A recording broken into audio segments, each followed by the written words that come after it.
I've always been a Michigan fan. I shared their victories and was crushed by their losses. One day, without telling my parents, I decided to show the depth and breadth of my commitment by getting this tattoo.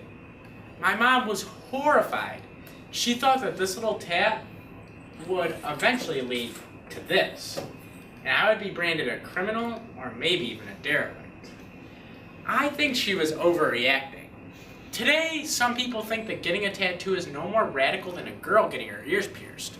According to a 2006 Pew survey, 15% of Americans, or about 40 million people, have at least one tattoo.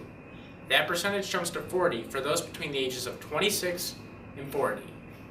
Once associated with delinquents, tattoos are now often regarded as an artistic way of showing one's views, feelings, and emotions. Today, we'll begin by piercing through the tattoo process and outlining some of its risks. Next, we'll look at the various attitudes towards getting inked. And finally, we'll color in the future of tattoos and highlight why it's important to think before you ink. If you're one of the 85% of Americans who don't have a tattoo, you may be wondering just how the process works. Tattoos are created by injecting ink into the skin by using a tattoo gunner machine that sounds like a dentist drill and operates like a sewing machine. The machine moves a needle up and down to puncture the skin between 80 to 100 times per second, which can add up to over 3,000 punctures per minute. It shouldn't come as a surprise that getting a tattoo hurts. A lot. And since blood and needles are involved, there's a risk of infection and exposure to diseases like hepatitis or possibly HIV. Although there's never been a documented case of HIV transmission from a tattoo, the American Red Cross still won't accept blood from anyone who has been tattooed in the past year. However, according to the FDA, the vast majority of people who get tattoos don't have any medical complications when professional tattoo artists follow the strict sterilization procedures. What makes a tattoo permanent is that the ink is pushed through the outer layer of the skin, which is called the epidermis, into the inner layer of the skin called the dermis. Since the dermis sheds cells at a much slower rate, the tattoo is seen through the epidermis and will last a lifetime. Getting a tat is a multi-step process. Once a design is chosen, the artist uses a single tip needle to draw the outline of the design, and then several more needles to thicken the outline. Adding color completes the process, resulting in a finished, permanent tattoo. Sounds pretty easy, right? In fact, maybe we should ask why people like my mom and the other 85% of Americans don't have tattoos. To answer this question, we have to take a look at the historically changing attitudes towards getting inked. People have been using the human body as a canvas for most of history. In 1991, archaeologists discovered the iceberg, a 5,500-year-old frozen body with 57 tattoos. Imagine what his mother had to say. The modern era of tattooing began in 1891, when New York tattoo artist Samuel Riley invented the electric tattoo machine. After that, getting ink was so cheap and easy that by 1900, there was a tattoo parlor in every American city. In the 1930s, heavily tattooed people like Betty Broadbent were used as star attractions at freak shows and circuses. For most of the last century, tattoos have been associated with bikers and gang members. However, there were a few notable exceptions. President Teddy Roosevelt, Winston Churchill, and presidential candidate Barry Goldwater all had tattoos. In the 60s and 70s, the attitude towards getting ink changed. Early rock stars like Janis Joplin made getting needled cool.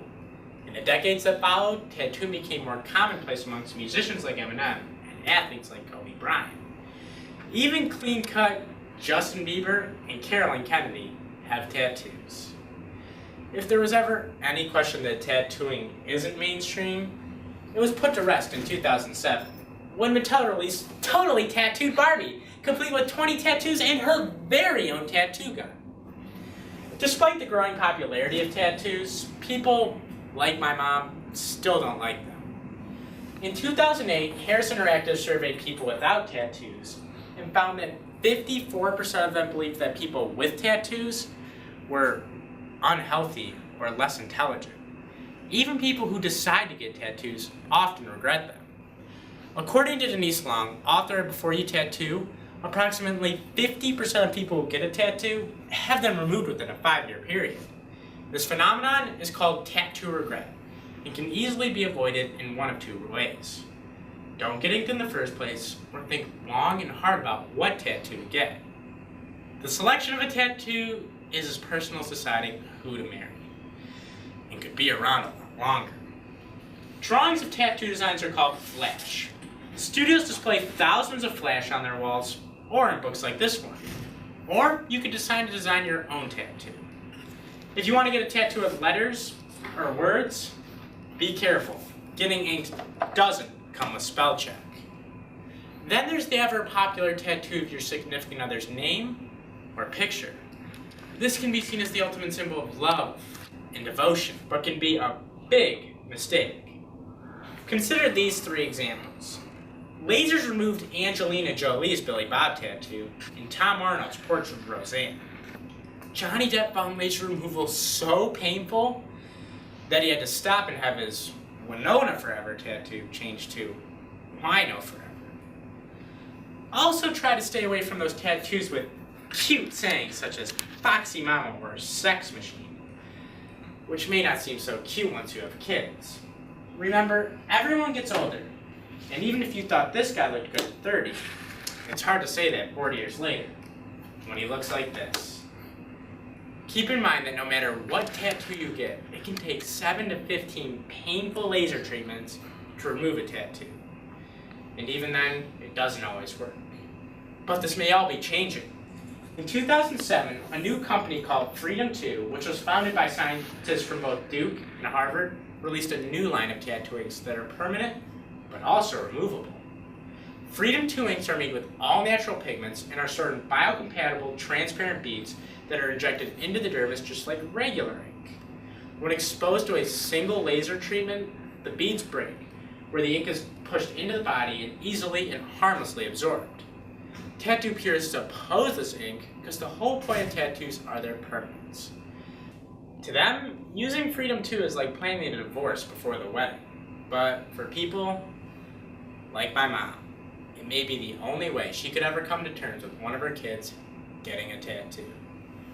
Today, we pierced through the tattoo process and outlined some of its risks. Next, we looked at the various attitudes towards getting inked.